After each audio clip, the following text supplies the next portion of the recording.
네, 오늘 제가 말씀드릴 이야기는 설화와 한시 속에 깃든 문학산이라는 주제입니다. 바로 비류 건국 신화, 인천에도 신화가 있다라는 거죠, 그죠?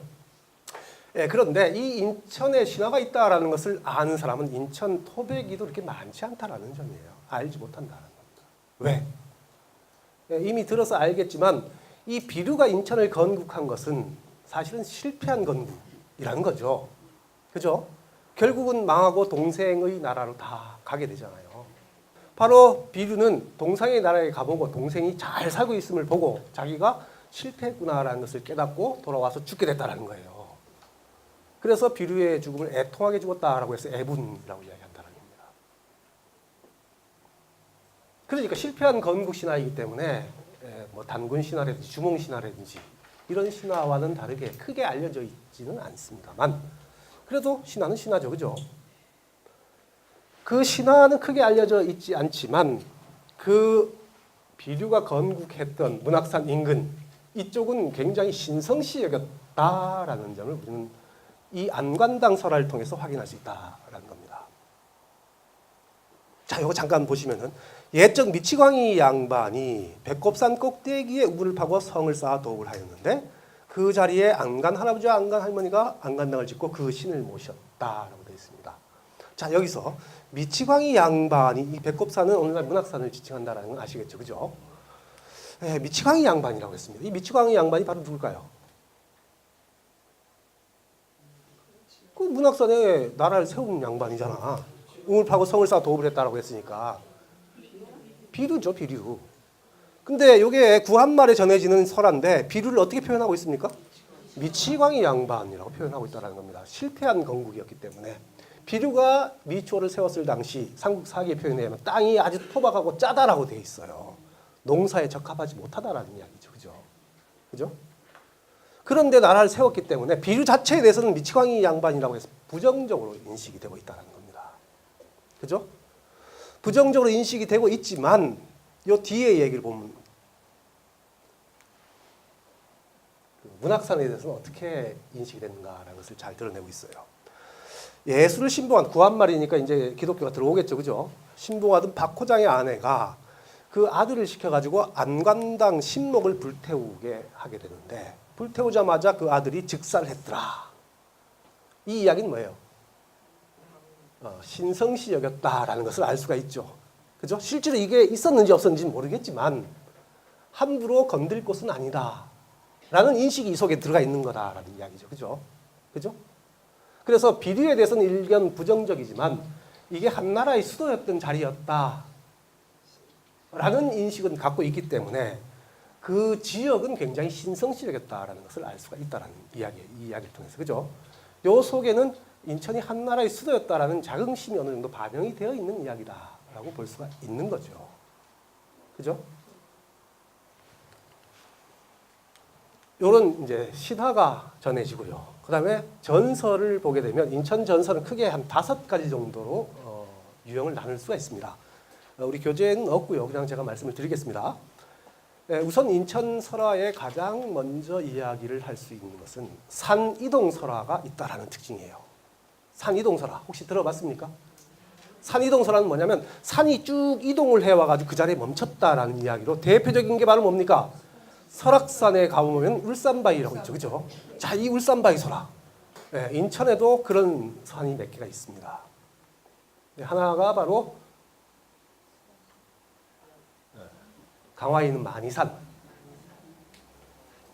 이거는 설화기 때문에 사실은 제대로 믿을 수는 없어요. 근데 체록을 해서 보니까 이런 얘기가 있습니다. 만이산의 원래 이름은 만리산. 만리 밖에서 떠내려온 산이다라는 거예요. 그래서 만리산이 만이산이 됐다.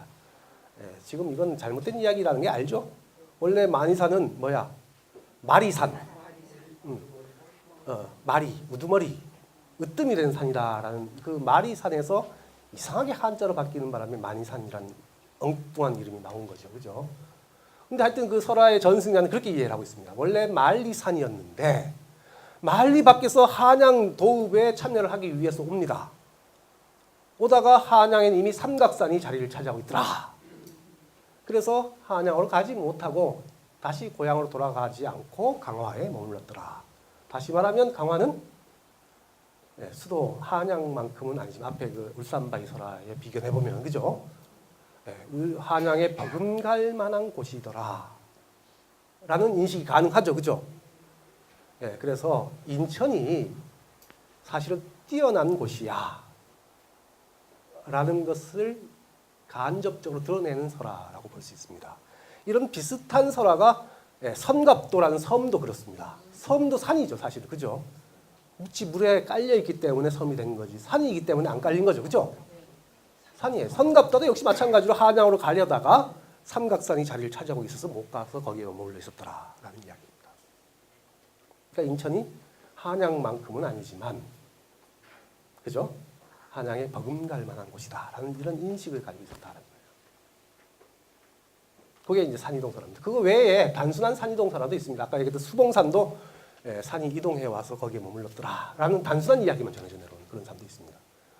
계양산도 그렇다고 하죠. 특히 계양산 같은 경우는 만이산에 한 자락이 떨어져 나와가지고 거기 흘러 들어와서 산이 됐다.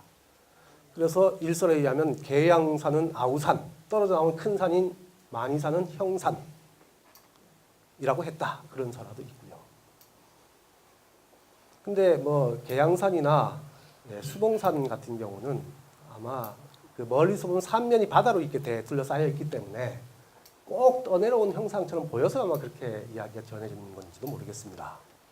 어쨌든 이 산이동 설화에서 보면은 인천은 수도 한양에 버금갈 만한 곳이라는 의미를 지니고 있다라고 볼 수 있는 거죠, 그죠? 그 다음에 또 하나 여러분 재미있는 설화가요. 여러분 아기장수 설화가 인천에 꽤 많이 전해져 내려옵니다. 아기장수 설화 들어보셨습니까? 이 아기장수 설화는요 전국적으로 다 전해집니다. 우리나라 어디를 가더라도 아기장수 설화가 없는 곳이 없어요. 인천만 하더라도 지역에 따라 다 있습니다. 그러니까 인천도 굉장히 많은 아기장수 설화가 있어요. 근데 이 아기장수 설화는 전국적으로 어느 지역을 가더라도 거의 줄거리는 비슷합니다. 어떤 줄거리냐? 아주 고생해가지고 아이를 낳았는데 이 아이가 힘을 가진 아이네. 그죠? 힘을 가진 아이야. 그러면 당연히 기뻐해야 되겠죠? 근데 이 아이가 태어난 지 얼마 안 돼서 죽습니다. 왜 죽어요? 부모에 의해서 죽임을 당합니다. 부모에 의해서 죽임을 당해요. 그리고 아이가 죽자 하늘에서는 백마 또는 용마 또는 천마라는 이 용이 나타나요. 또는 말이 나타납니다. 그리고 증거물을 제시하는 것으로 우리나라 어디에 가도 거의 동일하게 전개가 됩니다. 왜 아기장수가 죽을까요? 그렇죠. 네. 그러니까 아이가 능력을 가진 아이가 태어났다라고 하면 당연히 기뻐해야 되는데 야 이거 이러다가 역적으로 몰리면 우리 집안이 완전히 풍비박산이 나는 게 아니냐 라는 겁니다. 그래서 부모에 의해서 이 아기장수들이 죽어요. 거의 대부분 설화가 그렇습니다. 그런데 이 아기장수가 생존해 있는 설화가 있을까요? 없을까요? 이렇게 묻는 의도를 아시겠죠? 있습니다. 근데 생존해 있대 두 가지 종류가 있어요. 생존하되 하나는 그 아기장수가 자기 능력을 끝까지 발휘하면서 다시 말해 힘이 센 사람이니까 그죠? 성년까지 살아가는 이런 설화가 하나 있고요. 그 다음에 그렇지 않으면 뭐예요? 살아는 이때 힘을 발휘하지 못하게 불구자로 만들어서 살아가게 하는 겁니다. 자, 우선 전자. 자기 능력을 발휘하면서 살아간다? 이런 설화가 우리나라에 있을까 없을까? 역시 있다는 거 아시겠죠? 있습니다. 근데 이것은 아무 데서나 전해지는 게 아니겠죠. 중앙정부 입장에서는 그런 게 있으면 당연히 탄압이 내려갈 수밖에 없고요. 그죠? 그러니까 중앙정부의 권력에서 먼 지역에만 그런 설화가 전해져 내려옵니다. 우리나라에는 딱 두 군데 있다고 알려져 있죠. 어딜까요? 제주도, 울릉도 하나. 그러면 아기장수가 불구자로 살아가는 것 이런 설화 있을까요 없을까요? 있겠죠, 그죠? 이거 역시 국가 입장에서는 뭐예요? 국가에서는 아기 장수가 태어나면 죽여라 라고 되어 있는데 살아있다는 그 자체가 어떻습니까?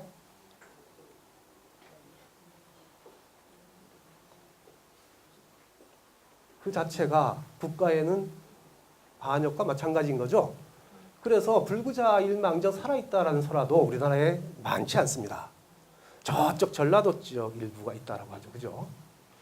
인천에는 있을까 없을까? 있습니다. 예, 계양부의 아기장수 설화 이야기인데요. 이 아기장수는 역시 이제 이 아기장수가 태어나자마자 100일 만에 걷기 시작하고 뭐 돌이 지나니까 지붕을 훌쩍훌쩍 뛰어넘더라. 그래서 동네 사람들은 아기 장수가 났다라고 막 좋아하고 있는데 이 부모는 걱정이 되는 거야. 죽여야 되기 때문에. 그런데 자기 자식을 죽이기가 쉽습니까? 계속 차일피 이렇게 미루다 보니까 아기 장수가 도망가 버리죠. 독갑산을 지나가지고 계양산 넘어 사라져버렸더라 라는 설화. 안 죽었죠, 그죠? 근데 이것도 도망갔다라고 하니까 뭔가 좀 찝찝하긴 합니다. 근데 저쪽 남동구의 설화, 그 다음에 영흥도라는 섬에 가면요, 역시 그 아기 장수가 있는데 이 아기 장수가 힘을 발휘할까봐 부모가 힘을 못 쓰게 어깨축지, 날개축지를 오려버리고 어깨축지를 힘줄을 끊어버립니다. 그래서 평생을 불구자로 살아갔더라라는 이야기. 자, 아까 이야기했죠. 이렇듯 불행하게 일생을 살아갔지만 아기 장수가 생존형이 있다라는 건 인천이 어떤 지역이다? 바로 서울 코앞에 있는 지역으로서 만만한 지역이 아니다라는 거죠, 그죠? 여기서 바로 인천의 정체성을 찾을 수 있다라는 이야기입니다. 하나 더 이야기하자면요, 풍수와 관련된 이야기입니다. 자, 이게 풍수라는 것은요, 조선시대 때, 지금도 풍수를 중요시 여기는 사람들이 많죠. 돈 있는 사람들은 전부 다 풍수상 좋은 곳에 무덤을 다 씁니다. 이 풍수는 크게 양택과 음택 두 가지로 나눌 수 있는데요. 양택 풍수는 자기 주거 환경과 관련된 풍수예요. 집은 어떤 쪽으로 지어라, 뭐 배산, 임수 뭐 이런 거 있죠, 그죠? 그거고요. 음택 풍수는 바로 뭐예요? 무덤, 묘 쓰는 거예요. 여러분 조선시대 때도 재판, 송사라고 하는 그 재판이 있었다는 거 아시죠? 그죠? 그 송사의 50%, 60% 이상이 바로 무덤과 관련된 송사다라고 보시면 됩니다. 굉장히 많아요. 왜? 뛰어난 풍수를 지닌 곳은 돈 있는 사람, 권세 있는 사람들이 다 차지를 하게 되는 거죠. 그죠? 돈 있고 권세 있는 사람들이 다 차지하게 된다는 겁니다. 네, 인천에는 그 지역이 바로 어디다? 바로 문학산입니다.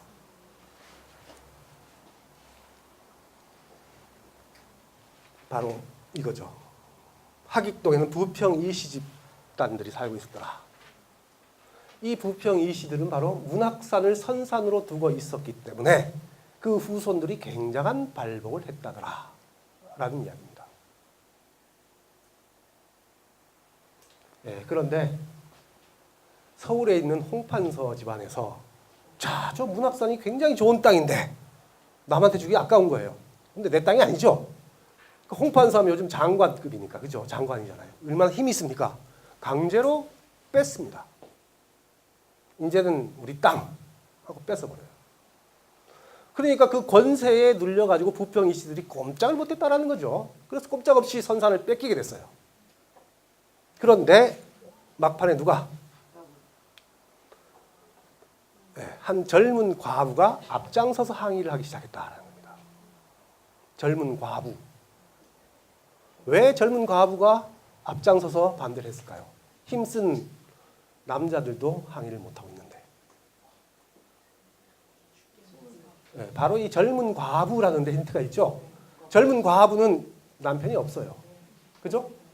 젊었을 때 남편이 죽었기 때문에 오로지 옛날에는 삼종지도라는 것이 있었죠. 그죠? 남편이 없으면 누굴 따라야 됩니까? 자식을 따라야 되는 거죠. 그죠? 아들, 우리 후손이 잘 돼야지만 내가 잘 된다라는 인식을 갖고 있는 거예요. 나는 더 이상 잃을 것도 없다는 거죠. 내 후손을 위해서는 참을 수가 없어.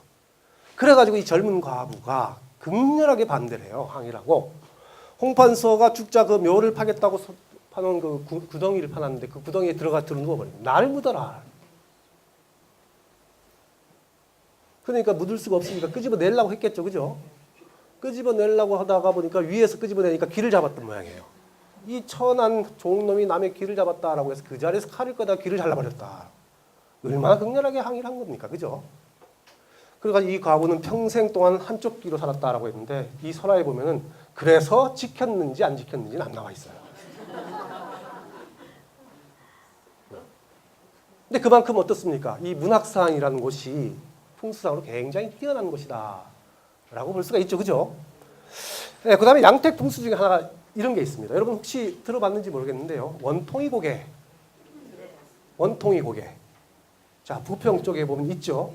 서울로 넘어가는 그 길에 원통이 고개라고 있습니다. 이 원통이 고개가 왜 원통이 고개가 됐을까요?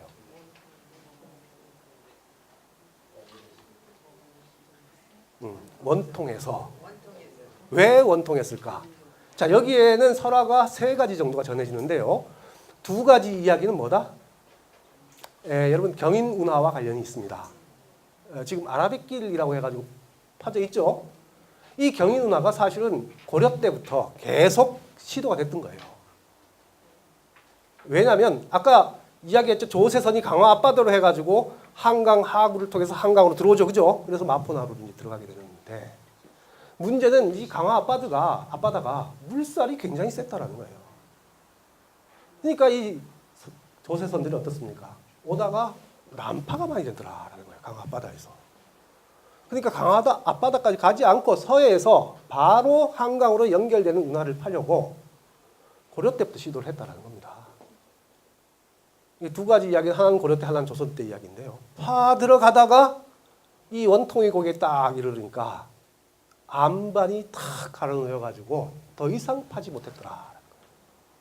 그래서 아이고 원통하다. 2번 다 거기서 머물렀다라고 하죠. 여러분 굴포천 있죠, 그죠? 그게 이제 운하의 흔적들이라고 이야기를 합니다. 그리고 하나는 뭐냐면 이것도 풍수와 관련이 있는데요.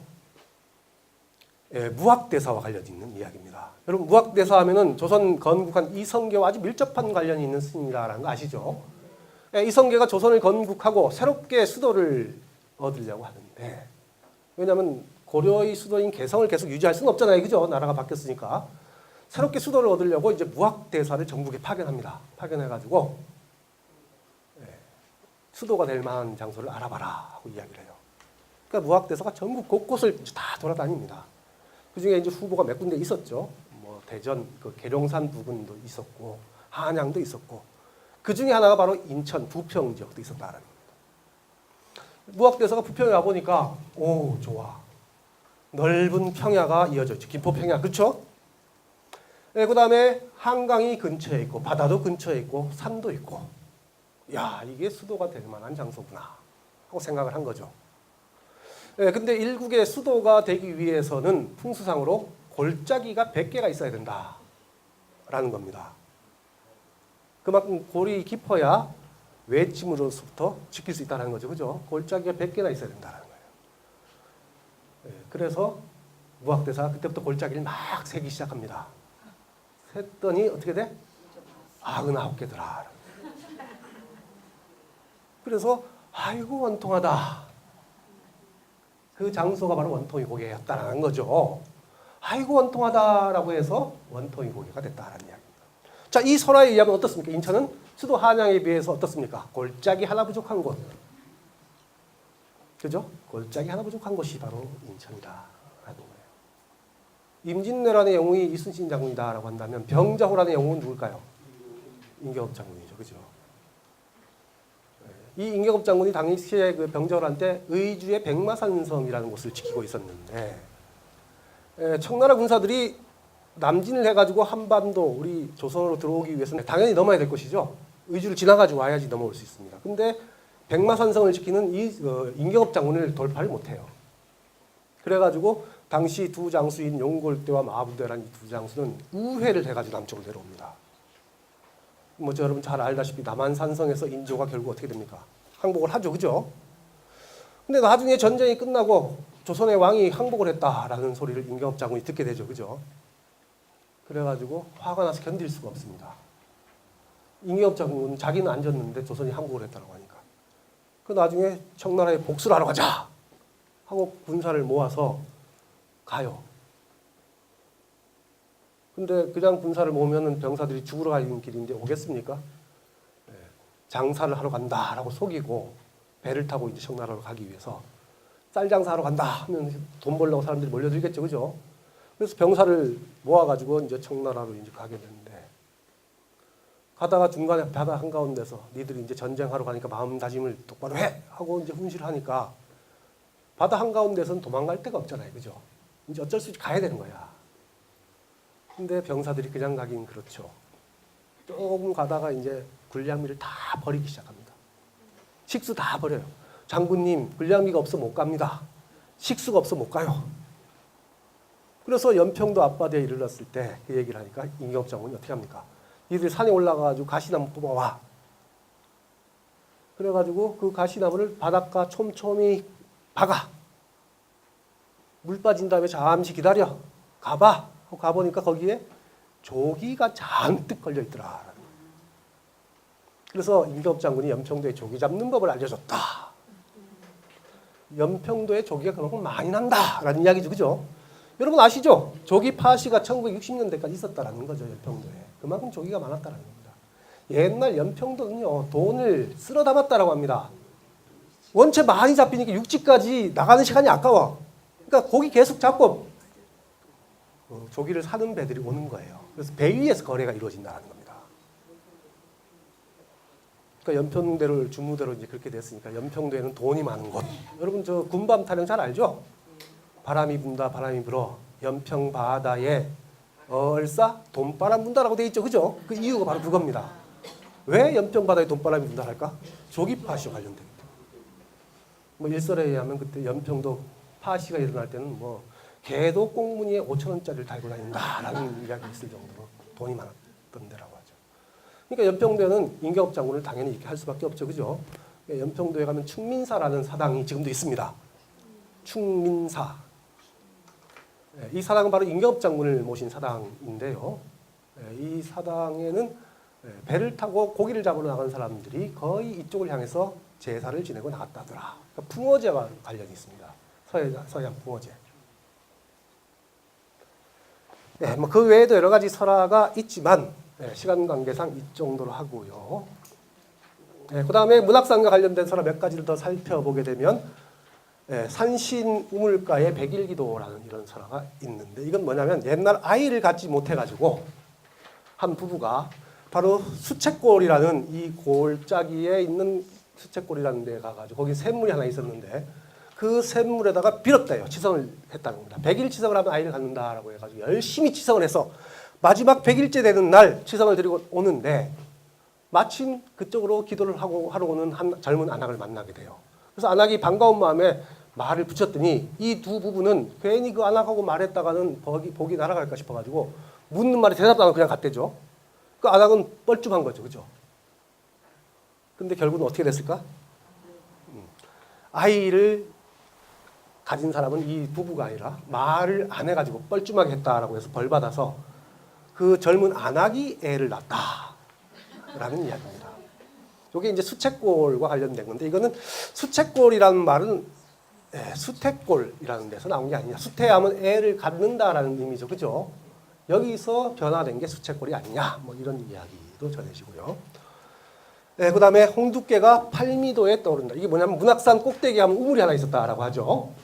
그 우물에다가 깊이가 얼마나 깊은지 알 수가 없어요. 그래서 누가 우물에 홍두깨를 뚝 빠뜨렸더니 이 홍두깨가 어디로 나와 있더라? 8미도 앞바다에서 떠오르더라라는 거예요. 이거는 바다와 연결이 됐다라는 이야기죠. 즉 용신이 거기까지 왔다라는 이야기입니다. 바다를 지키는 용신. 여러분 이 비슷한 이야기가 있죠. 신라의 문무왕, 삼국통일을 이루한 문무왕이 그렇게 되죠. 나는 죽어서도 이 신라를 지키겠다. 그래서 나의 무덤을 바다에다 해라. 수중왕릉, 대왕암이라고 돼 있죠, 그죠? 그래서 그 아들인 신문왕이 그 아버지인 문무왕을 좀 쉬게 하려고 수로를 파가지고 내륙에 절을 하나 짓습니다. 그게 가문사라는 절인데 지금 절터만 남아있죠, 그죠? 이게 바다와 연결되는 건 용을 쉬게 한다. 용과 연결이 된다는 이야기죠, 그죠? 용신과 관련되는 거. 즉 그만큼 그 문학산 꼭대기에 있는 우물이 뭐예요? 신성시 여기는 그런 우물이다 라는 것이죠. 이 신성시 여기는 이유는 바로 뭐다? 건국신화와 관련이 있는 곳이기 때문에. 예, 용은 바로 수신이라는 말과 같다라는 거죠. 그죠? 예, 그 다음에 여러분 잘 아는 이 중바위 전설. 문학산에 보면 있죠. 그죠? 예, 이것은 중바위 전설인데 술바위라고도 이야기하죠. 그죠? 예, 한 승려가 맨날 문학산으로 길로 들락날락 하는데 목이 말라. 하루는 다 한 잔 마셨으면 좋겠다라고 했는데 마침 거기에 바위 있는 데서 한 아낙네가 나와서 술을 주더라라는 거죠. 그죠? 한 잔 마셨더니 너무나 맛있더라. 한 잔 더 마셨어. 한 잔 더, 세 잔을 마셨습니다. 다음 날 역시 가는데 또 역시 이야기하니까 또 젊은 처녀가 나와가지고 또 술을 주더라라는 거죠. 근데 하루는 세 잔을 딱 마셨는데 진짜 한 잔 더 마시고 싶어. 한 잔 더 주시오라고 했는데 한 잔 딱 더 주더니 들어가서는 그 다음부터 나오지 않더라. 그래서 중이 아까워가지고 그것에 무릎을 꿇고 머리를 쾅 찧었다더라. 네, 그래서 그 흔적이 지금도 남아 있다더라라는 이야기인 거죠, 그죠? 네, 그 외에 아까 뭐 능어대와 관련된 이야기에서 삼오지곡에 대한 이야기는 들으셨죠? 네, 그건 뭐 더 이상 안 해도 될 것 같고요. 문학산에는 이런 등등의 설화가 있다라는 이야기입니다. 자, 여기까지 해서 아주 간략하게 설화에 대한 이야기를 했습니다. 자, 고생하셨습니다. 이것으로 강의를 마치겠습니다.